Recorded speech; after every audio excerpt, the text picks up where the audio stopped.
بسم الله الرحمن الرحيم. أهلا وسهلا بحضراتكم. يوم جديد وحلقة جديدة وموضوع جديد وقناتكم قناة المهاجر، ومعاكم عمر المهاجر. النهاردة إن شاء الله هبدأ معاكم مجموعة حلقات جديدة إن شاء الله، أتمنى إنها تنال رضاكم وتكون إن شاء الله موضوعات مثمرة وبناءة. النهاردة إن شاء الله هبدأ معاكم لكل إنسان، لكل شخص بيبدأ تجربته الجديدة، بيبدأ حياته، بيبدأ إن شاء الله أول خطوة في موضوع السفر، إزاي أبدأ أتحرك إن شاء الله. وهنبدأ معاكم موضوع جديد إن شاء الله، هيبدأ من أول المطار، رحلتنا من المطار إن شاء الله.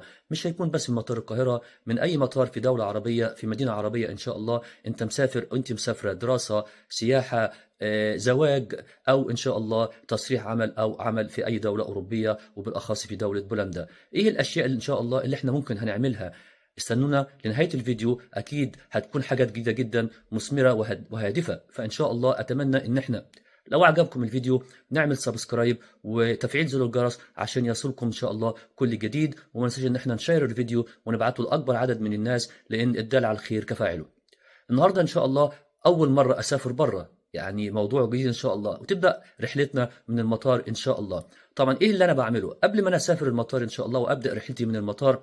عايزين نعرف حاجة مهمة جدا. لازم أبدأ الأول في خطوات أبدأ أراجعها إن شاء الله من خلال تذكرة الطيران بتاعتي، وإنها تكون مطابقة للرحلة اللي موجودة بتاعي، والحجز اللي أنا قمت بيه، سواء عن طريق أي شركة طيران كانت موجودة، عن طريق طيران مباشر دايركت أو ترانزيت. يبقى انا ابدا الاول ان انا اشيك على الرحله بتاعتي، على تذكره طيران مطابقه لها ولا لا، الحجز بتاعي، رقم الرحله، ومع الحجز اللي موجود ان هم الاثنين مطابقين لبعض. ابدا اكون موجود في المطار قبلها بحوالي ساعتين او ثلاثه، لدواعي موجوده كبيره جدا، ممكن حاجه تحصل لا قدر الله في الطريق، او لاي دواعي موجوده دايما للسكيورتي، فدايما نكون موجود قبلها بحوالي ساعتين او ثلاثه ان امكن. نشيك على الباسبور، نشيك على تذكرة الطيران، وكل دول بنحطهم في مكان بيكون آمن، مع يعني إن شاء الله الأوراق المهمة في حقيبة اليد. بعد كده إن شاء الله أول ما بنتحرك على المطار بإذن الله بيكون عندنا أول خطوة اللي هي عملية التفتيش من خلال السير اللي إحنا بنحط عليه الشنط بتاعنا، وبيكون في عسكري موجود اللي هو السكيورتي أو التفتيش. بنحط كل حاجة موجودة بخلاف الشنطة بتاعنا اللي احنا بنتحرك بيها إن شاء الله. الشنطة اللي هتحط تحت في الطيارة، أو شنطة اليد، أو اللي احنا هنسيبها فوق في الكابينة بتاعة الطيارة. بنبدأ نحطها على السير. في بعض المطارات احنا ممكن حتى بنخلع الحذاء، أو الحزام بتاعة البنطلون، أي مثلا تي شيرت أو جاكيت بتاع بدلة، وبعض الأشياء المعدنية والبطاقة والفلوس والأوراق المهمة أو اللابتوب والحاجات دي كلها. بنبدأ نحطها إن شاء الله، ونبدأ ندخل، وزي عبارة عن عملية تفتيش، روتين ذاتي موجود جدا في أغلب المطارات الموجودة في أغلب دول العالم. في بعض حتى المطارات هنا بتكون العملية ممكن تكون سهلة جدا بسيطة، وبتختلف من مطار إلى الآخر. أول ما ندخل جوه المطار لازم بتكون عيننا دايما بص لفوق على اللوحة اللي موجودة فوق، اللي فيها كل حاجة بتكون بخصوص رحلة الطيران، الرقم بتاعنا بتاع الرحلة، الكاونتر، تشيك ان، الجيت بتاعنا بتاع البوابه، لان دي في حاجات مهمه جدا ولازم نكون عينينا عليها، عشان في ابديت، في تحديث للبيانات، حاجه مهمه جدا. بنبدا نبص على الكاونتر بتاعنا اللي هو شركه الطيران اللي احنا حجزنا منها، ونعمل تشيك ان. بنبدا نشوف مثلا الكاونتر ده هيفتح امتى، لو هو مثلا تبع خطوط شركه اللوفتهانزا او اللوت او الايطاليه، او اي نوع شركه طيران احنا كنا ماشيين معاه.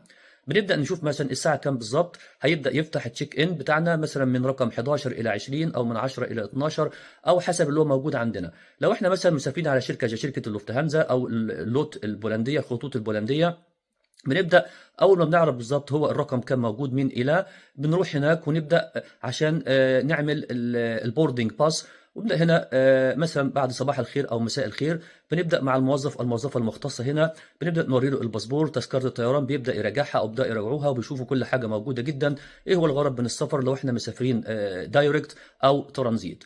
هنا بنبدا لازم حاجات معلومات مهمه جدا، ان احنا بنبدا نسال هنا لو انا مسافر او انا مسافره دايركت او ترانزيت، هل الشنط بتاعنا ان شاء الله هتروح دايركت المكان بتاعنا مثلا اللي هو بولندا او اي دوله اوروبيه احنا رايحينها، او من خلال الترانزيت، لان في احيان بيكون حاجات يعني مشكله كبيره جدا. بس في حاجة مهمة هنا جدا عايز اقول لكم عليها. قبل ما ندخل على التشيك ان او البوردنج باس، لازم ان احنا كنا مراجعين كل حاجة، مش بخصوص بس تذكرة طيران انها مطابقة للحجز وكل حاجة، لا بس كمان الوزن. لان في اغلب شركات الطيران بتكون في مشكلة كبيرة جدا، لو في وزن زائد هنضطر ان احنا اسفين عشان ندفع الفلوس الزيادة على كل مثلا حوالي مش حتى كيلو، ممكن نص كيلو او ربع كيلو. انا حصلت معايا في احدى الدول الاوروبيه، في انجلترا، في البرتغال، ويعني اضطريت ان انا ادفع الفلوس. فلازم اكون اراعي الحاجات دي كلها، واكون براجع شركه الطيران اللي انا حاجز او حاجزه معاها، وبعرف ايه الاشياء اللي موجوده عندي اللي انا ممكن اعملها او ما اعملهاش عشان اتفادى المشاكل دي كلها. لان من الاول ممكن تحصل مشاكل كبيره جدا، ونضطر اسفين حتى في اغلب الاحيان ان الحجز بتاعنا بتاعك او بتاعي بيتلغي. فلازم اكون يعني بي اوير ان انا من كل حاجه، حتى من اغلب الحاجات الدقيقه جدا. في حاجات مهمه جدا من قبل ما اكون في المطار بساعتين او بثلاثه على الاقل، براجع كل حاجه مع شركه الطيران، براجع الوزن المسموح بتاعي اللي موجود عندي، لو في زياده عندي ببدا ان انا اقلله عشان ما يحصلش مشاكل كبيره جدا.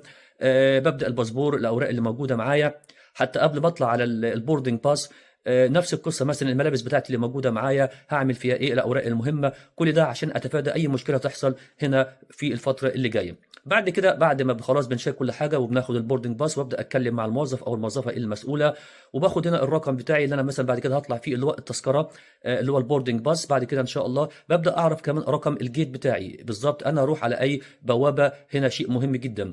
طبعا قبل كده، قبل مرحله الجيت، بنعدي على حاجه اسمها ضابط الجوازات، اللي هو موجود في كل المطارات. ان انا بدخل بستلم ورقه منه، ببدا املاها، رقم الباسبور، الرحله مثلا، الغرض من الرحله ايه، انا مسافر فين، بيانات الشخصيه، كل حاجه موجوده هنا. وبعدين ببدا هنا اوديها للضابط اللي موجود هنا، وبيختمها عشان اخد ختم الخروج. وببدا بعد كده استنى في صاله الترانزيت مثلا اللي موجوده جوه، اللي هو مثلا في كل مطارات العالم، اغلب مطار العالم زي مطار القاهره الدولي، في تركيا، في دبي، في اي مكان، في السعوديه. ببدا مثلا اتفرج، ببدا مثلا اعمل شوبينج لو من الديوتي فري او الاسواق الحره. ولو انتوا اشتريتوا اي حاجه معينه اكيد هتكون خاليه فري اوف تاكسس.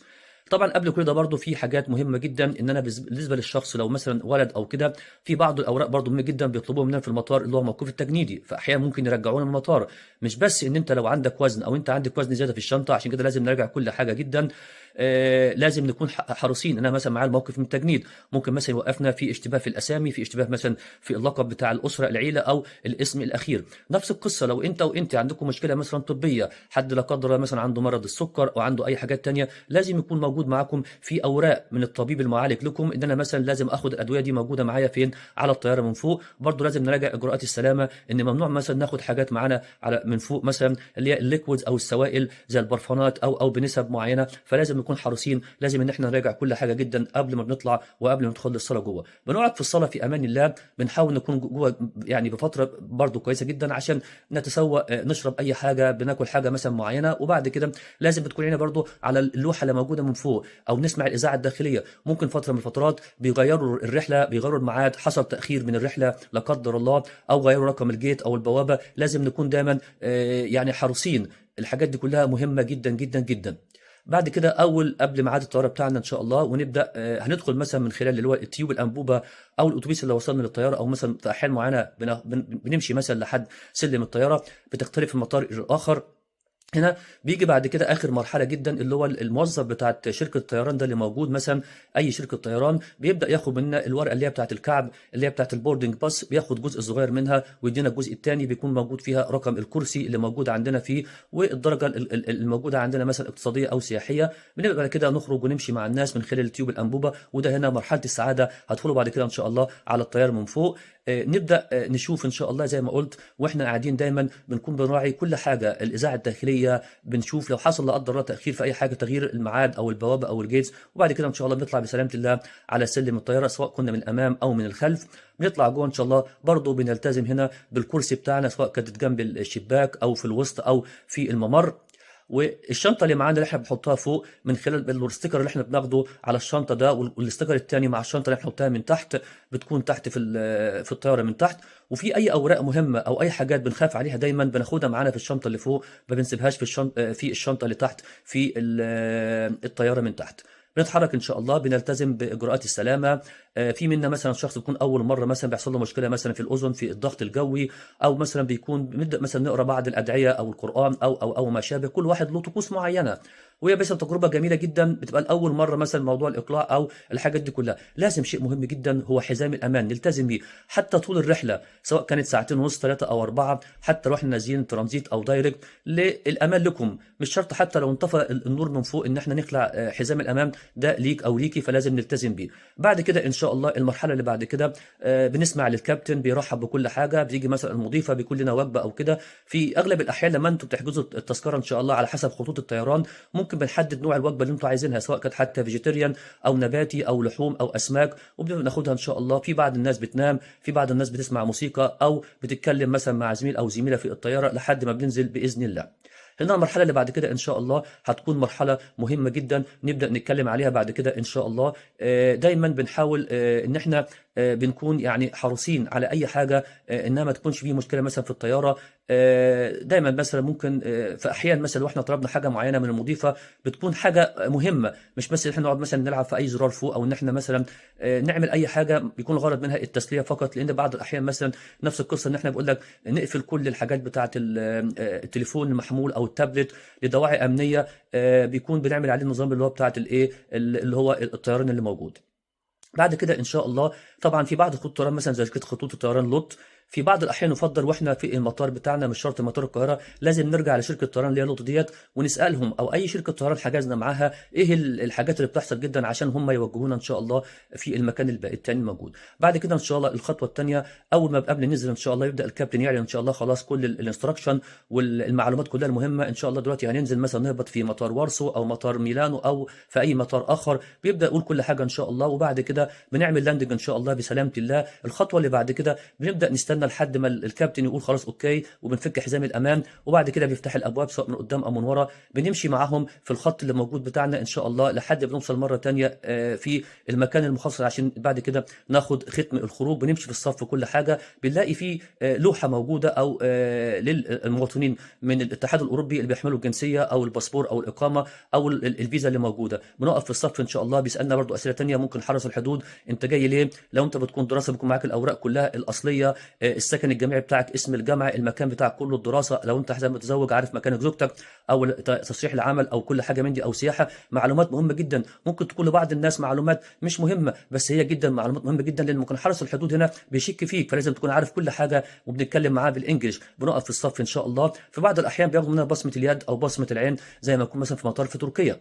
فبنعمل كل حاجه، وبناخد بعد كده ان شاء الله ختم اللي هو الدخول للبلد اللي احنا فيها لو احنا متوجهين مباشره. بعد كده بنقف في الصف. الخطوه اللي بعد كده ان شاء الله احنا بنروح عشان ناخد الشنط بتاعنا. طبعا الشنط هنا ان شاء الله لو انت رايح دايركت او مش ترانزيت، هتروح مثلا للمكان المخصص بتاعك، رقم الرحله جايه من مثلا من القاهره او من اي دوله عربيه ان شاء الله، هنا تلقائي بنروح نشوف رقم الرحله بتاعنا، وبنقف عند السير وجايه مثلا من القاهره الى وارسو، وبعد كده بناخد الشنط بتاعنا ان شاء الله وبنتحرك. اخر مرحله هنا ممكن ما تضايقكوش حاجه اسمها الكاستمز او الجمارك، هي حاجه بديهيه جدا زي ما بتحصل في اغلب بلدان الدول العربيه، مش شرط في مصر، انه ممكن ضابط الجمارك عايز يسالك شوف حاجات معينه ممنوعات، اكل او شرب مع الدول الثانيه اللي هي من خارج دول الاتحاد الاوروبي، فدي حاجه بديهيه جدا. فان شاء الله في نهايه جزئنا النهارده والجزء الاول من موضوع حلقتنا اللي هو اول مره اسافر بره والطيران اللي هو المباشر ان شاء الله، بعد كده ان شاء الله في الجزء الثاني هنكون معاكم ونغطي فيديو جديد موجود ان شاء الله. لو انا بسافر ترانزيت هعمل ايه؟ هل انا احتاج فيزا ترانزيت النوع بتاعها ولا مفيش اي مشكله؟